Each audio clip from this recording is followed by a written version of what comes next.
साथियों नमस्कार। टीचरशिप में आप सभी का एक बार फिर से स्वागत है। आज के इस वीडियो में हम देखेंगे व्यक्तित्व मापन की विधियां। साथियों यह टॉपिक भी परीक्षा की दृष्टि से बेहद इम्पॉर्टेंट है, क्योंकि व्यक्तित्व मापन या परीक्षण की विधियों से भी हमेशा क्वेश्चन बना है। तो चलिए दोस्तों स्टार्ट करते हैं। व्यक्तित्व मापन की विधियों को दो भागों में बांटा गया है, अप्रक्षेपी विधियाँ और प्रक्षेपी विधियाँ, जिसमें हम अप्रक्षेपी विधियों को भी दो भागों में बांटा हुआ देखेंगे, आत्मनिष्ठ विधियां और वस्तुनिष्ठ विधियां। जिसमें अगर हम देखें आत्मनिष्ठ विधियों में अवलोकन विधि, साक्षात्कार विधि, अंतर्दर्शन विधि और जीवन इतिहास विधि देखेंगे। और वस्तुनिष्ठ विधियों के प्रकार में देखेंगे प्रश्नावली विधि, निर्धारण विधि, क्रम निर्धारण मापनी विधि, समाज मिति विधि। अब जो देखेंगे दोस्तों प्रक्षेपी विधियों के प्रकार में, वो बेहद इम्पॉर्टेंट है, क्योंकि लगातार इसी विधि से क्वेश्चन बना है। पिछले बार 2022 के टेट में भी इसी से क्वेश्चन बना है कि टेट को TAT को पूछा गया है कि यह कौन से विधियों के प्रकार में है, जिसमें प्रक्षेपी विधियां ऑप्शन में दिया था और वही उसका आंसर हुआ था प्रक्षेपण विधि। तो निश्चित रूप से दोस्तों यह जो है बहुत इम्पोर्टेंट टॉपिक होने वाला है, इसलिए वीडियो के अंत तक जरूर बने रहिएगा। अब देखेंगे प्रक्षेपी विधियों के प्रकार में TAT, CAT, SAT, IBT, SCT और खेल व नाटक विधि। तो याद रखिएगा दोस्तों, ये TAT, CAT, SAT क्या है, इसको पूरा जानने के लिए वीडियो के अंत तक बने रहिएगा। चलिए दोस्तों आगे हम इसे पूरा डिटेल चर्चा करते हैं। अब देखते हैं हम आत्मनिष्ठ विधि, जो अप्रक्षेपी विधि का प्रकार है।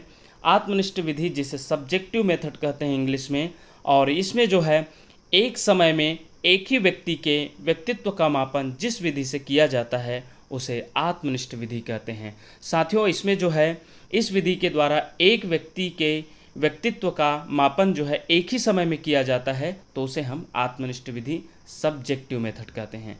अब आगे हम देखते हैं, इनके प्रकारों पर चर्चा करते हैं। सबसे पहला प्रकार है अवलोकन विधि। यह व्यवहार मापने की सबसे प्राचीन विधि है। इसमें किसी व्यक्ति के क्रिया को ज्ञानेंद्रियों के माध्यम से जानने का प्रयास किया जाता है या अवलोकन किया जाता है, तो यह अवलोकन विधि कहलाती है। याद रखिएगा, लगातार संपर्क में रहकर अवलोकन करके इस विधि के द्वारा किसी व्यक्ति के व्यक्तित्व का मापन किया जाता है। अवलोकन विधि के द्वारा प्रायः छोटे बालकों, अनपढ़ व्यक्तियों व मानसिक रोगियों का व्यक्तित्व का परीक्षण किया जाता है। याद रखिएगा दोस्तों, छोटे बालकों, अनपढ़ व्यक्तियों व मानसिक रोगियों के व्यक्तित्व के परीक्षण के लिए इस विधि का उपयोग किया जाता है, जो आत्मनिष्ठ विधि के प्रकार हैं। आगे देखते हैं दोस्तों साक्षात्कार विधि। यह एक मौखिक विधि है जिसमें किसी व्यक्ति के आमने सामने बैठकर उसके व्यक्तित्व का परीक्षण किया जाता है। तो यह पूरी तरीके से मौखिक विधि है दोस्तों।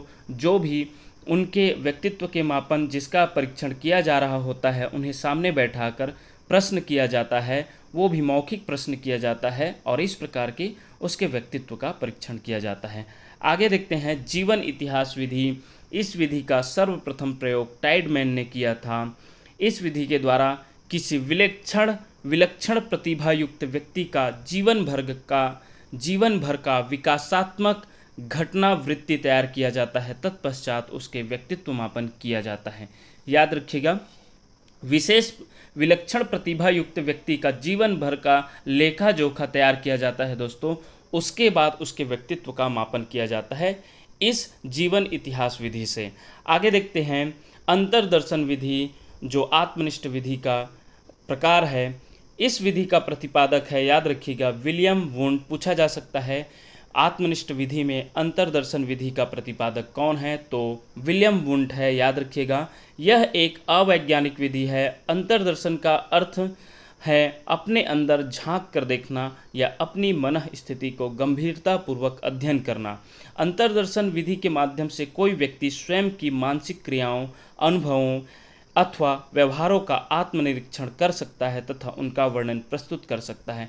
यह स्वयं का व्यक्तित्व के मापन के लिए उपयोग किया जाता है दोस्तों। याद रखिएगा अंतर्दर्शन विधि। आगे हम देखते हैं अब वस्तुनिष्ठ विधियां, ऑब्जेक्टिव मेथड।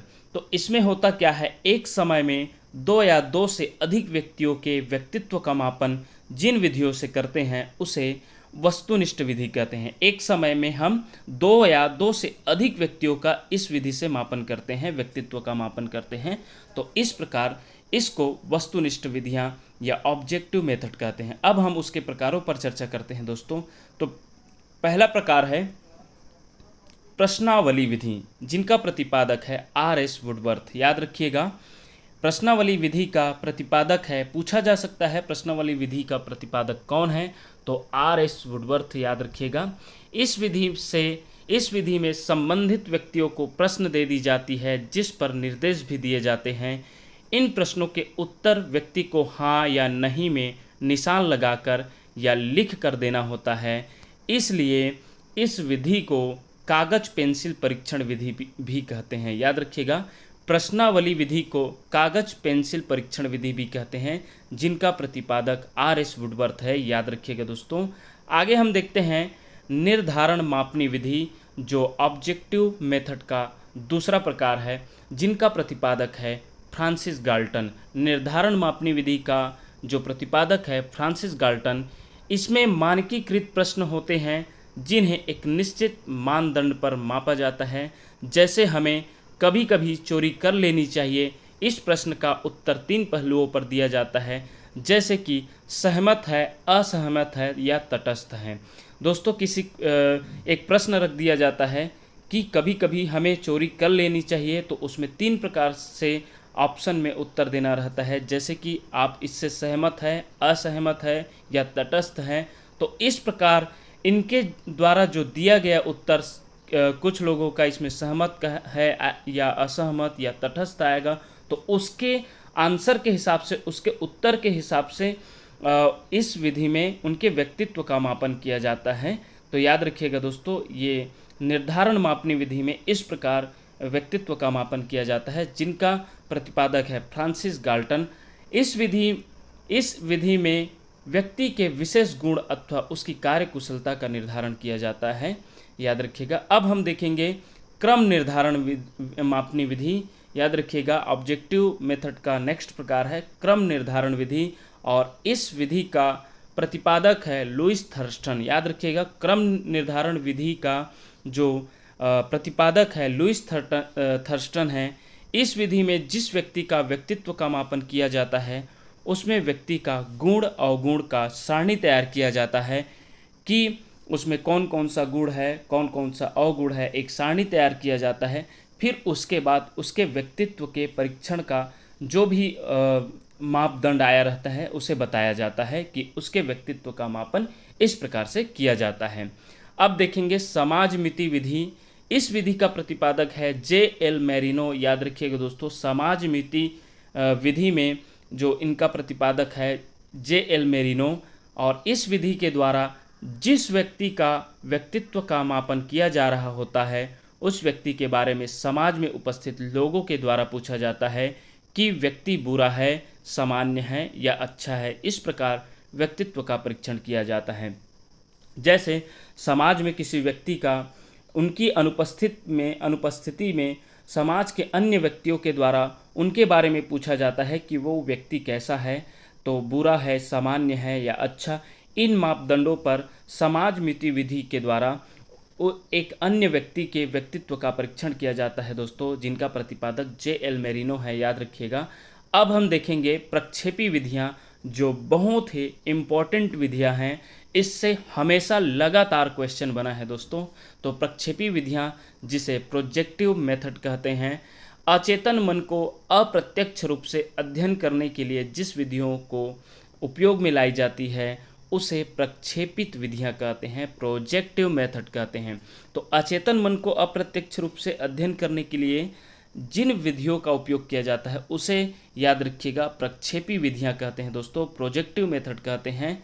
तो प्रक्षेपण शब्द का सर्वप्रथम सिगमंड फ्रायड ने प्रयोग किया था। याद रखिएगा, प्रक्षेपण शब्द का प्रयोग सर्वप्रथम सिगमंड फ्रायड ने किया था, तो ये भी याद रखिएगा दोस्तों। और प्रक्षेपण शब्द का शाब्दिक अर्थ है आरोपण, अर्थात जब किसी व्यक्ति के व्यक्तित्व को सीधे तरीके से पहचान पाना संभव नहीं हो, तब ऐसी स्थिति में उस व्यक्ति के विचारों को किसी दूसरी परिस्थिति या माध्यम पर आरोपित करवाते हुए उसके व्यक्तित्व को पहचानने का प्रयास किया जाता है तो यह प्रक्षेपी विधि कहलाती है।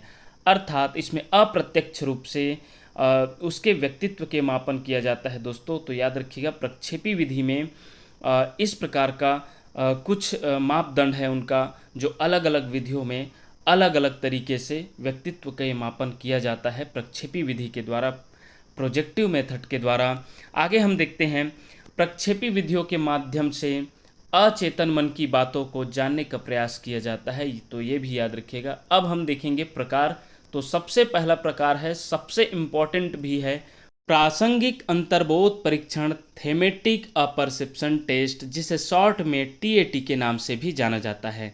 इस टेस्ट या इस परीक्षण को और भी अन्य नामों से जाना जाता है दोस्तों, जैसे कि संप्रत्यक्षण परीक्षण, कथा प्रसंग परीक्षण, अंतश्चेतनाभि परीक्षण, विषय आत्मबोधन परीक्षण और प्रौढ़ बोध परीक्षण के नाम से भी जाना जाता है। इनका प्रतिपादक है मॉर्गन व हेनरी मुर्रे, जो अमेरिका के मनोवैज्ञानिक थे। इनका पूरा नाम है क्रिस्टियाना मॉर्गन व हेनरी ए मुर्रे। दोनों ने मिलकर 1935 में इस परीक्षण विधि को विकसित किया, जो परीक्षण 3 से 14 वर्ष के बच्चों के लिए उपयोगी था। और इस परीक्षण में कुल 31 कार्ड को उपयोग में लाया गया, जिसमें चित्र वाले कार्ड 30 थे, चित्र वाले कार्ड की संख्या 30 था और ब्लैंक कार्ड या खाली कार्ड की संख्या 1। तो याद रखिएगा इस परीक्षण में कुल 31 कार्ड को उपयोग में लाया गया। अब देखते हैं आगे। 30 कार्ड जो है 10 पुरुषों के लिए, 10 स्त्रियों के लिए और 10 दोनों के लिए कॉमन कार्ड उपयोग में लाया गया। और 31 कार्ड का उपयोग कब हुआ? एक व्यक्ति के परीक्षण में अधिकतम उपयोगी अगर पूछा जाता है, अधिकतम पूछा जाएगा तो 31 कार्ड और न्यूनतम पूछा जाएगा तो 5 कार्ड उपयोग में लाया गया। लिंग के अनुसार 10 कार्ड और 10 कार्ड कॉमन और 1 सादा कार्ड। तो याद रखिएगा दोस्तों, जो अधिकतम कार्ड उपयोग में लाया गया वो 21 कार्ड है और न्यूनतम जो कम से कम उपयोग में लाए गए वो 5 कार्ड है। तो इस TAT परीक्षण में याद रखिएगा कुल 31 कार्ड को उपयोग में लाया गया। अब देखते हैं नोट। डॉक्टर उमा चौधरी ने इस परीक्षण का उपयोग भारतीय अनुकूलन में भी किया, तो ये भी याद रखिएगा। इस TAT परीक्षण को डॉक्टर उमा चौधरी द्वारा भारत में भी इनका इस भारतीय अनुकूलन के द्वारा भी यहाँ परीक्षण किया गया, डॉक्टर उमा चौधरी के द्वारा। आगे देखते हैं अन्य अंतर्बोध परीक्षण, अदर अपरसेप्शन टेस्ट। प्रासंगिक अंतर्बोध परीक्षण प्रौढ़ों के लिए तैयार किया गया है। कुछ अन्य अंतर्बोध परीक्षण निम्नवत है, जिसे हम ऊपर देखे भी थे। इनका शॉर्ट में CAT और SAT। CAT क्या है? चाइल्ड अपरसेप्शन टेस्ट, बालक अंतर्बोध परीक्षण। और SAT जो है सीनियर अपरसेप्शन टेस्ट। याद रखिएगा निर्माणकर्ता दोनों का लियोपोल्ड बेलक है, याद रखिएगा इसको भी दोस्तों। जो बालक अंतर्बोध परीक्षण और वरिष्ठ अंतर्बोध परीक्षण, जिसे CAT और SAT के रूप में जाना जाता है, उनका निर्माणकर्ता या प्रतिपादक जो है लियोपोल्ड बेलक है।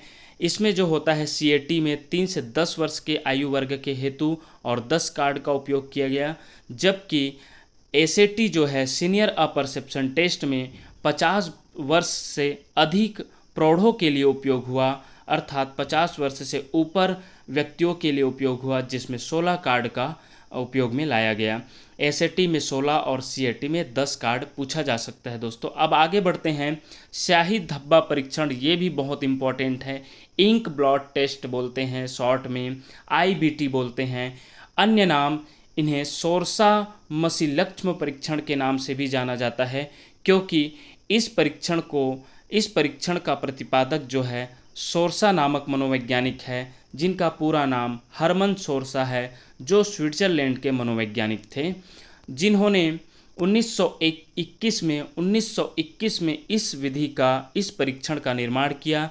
इस विधि में कार्डों की संख्या 10 थी, जिसमें 13 से 19 वर्ष के आयु के बच्चों के लिए उपयोग में लाया गया।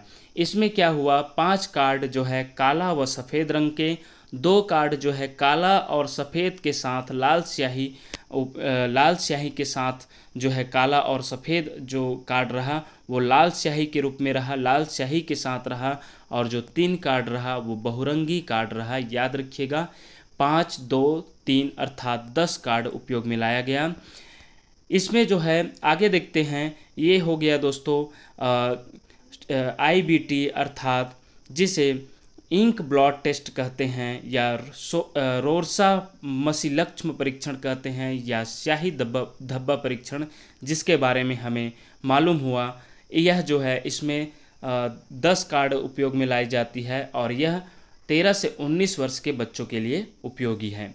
आगे देखते हैं एक और भी परीक्षण, वाक्य या कहानी पूर्ति परीक्षण, जिसे सेंटेंस और स्टोरी कंप्लीटेशन टेस्ट बोलते हैं, जिसे शॉर्ट में SCT के नाम से जाना जाता है। याद रखिएगा दोस्तों, प्रतिपादक है पाइन व टेंडलर, जिन्हें सन 1930 में इस परीक्षण विधि का विकास किया गया, विकसित में लाया गया। तो सबसे पहले प्रयोग एबिंगहास ने किया था इस विधि का उपयोग। याद रखिएगा, प्रतिपादक है पाइन व टेंडलर, सन 1930 में लाया गया पाइन व टेंडलर के द्वारा, जबकि इनका उपयोग जो है प्रयोग जो है एबिंगहास के द्वारा किया गया। ये भी याद रखिएगा।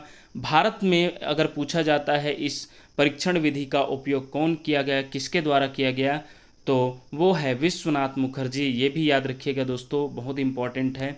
इस विधि में जिस व्यक्ति के व्यक्तित्व का परीक्षण करना होता है उस व्यक्ति को कोई अधूरा वाक्य या अधूरी कहानी दे दी जाती है और प्रतिभागी से अधूरा वाक्य या अधूरा कहानी को पूरा करवाते हुए उसके व्यक्तित्व का परीक्षण किया जाता है। तो याद रखिएगा दोस्तों, अधूरा कहानी या अधूरा वाक्य दिया जाता है इस प्रकार के परीक्षण टेस्ट में। इसमें जो है अधूरा वाक्य या अधूरा कहानी के द्वारा किसी व्यक्ति के व्यक्तित्व का परीक्षण किया जाता है। तो याद रखिएगा, विशेष रूप से उस अधूरे वाक्य या कहानी को पूरा करवाते हुए उसके व्यक्तित्व का परीक्षण करते हैं। दबी हुई दमित इच्छाओं और अचेतन मन का अध्ययन करने में यह परीक्षण उपयोगी रहा और इस विधि में लिखित होने के कारण शिक्षितों के लिए यह उपयोगी रहा। याद रखिएगा, यह जो है शिक्षितों के लिए बहुत उपयोगी विधि रहा। इस प्रकार दोस्तों आज हमने व्यक्तित्व मापन एवं परीक्षण विधियों को बहुत ही शानदार तरीके से समझा। आने वाले वीडियो में हम एक नए टॉपिक के साथ उपस्थित होंगे। तब तक के लिए देखते रहिए आपका अपना चैनल टीचरशिप। धन्यवाद साथियों।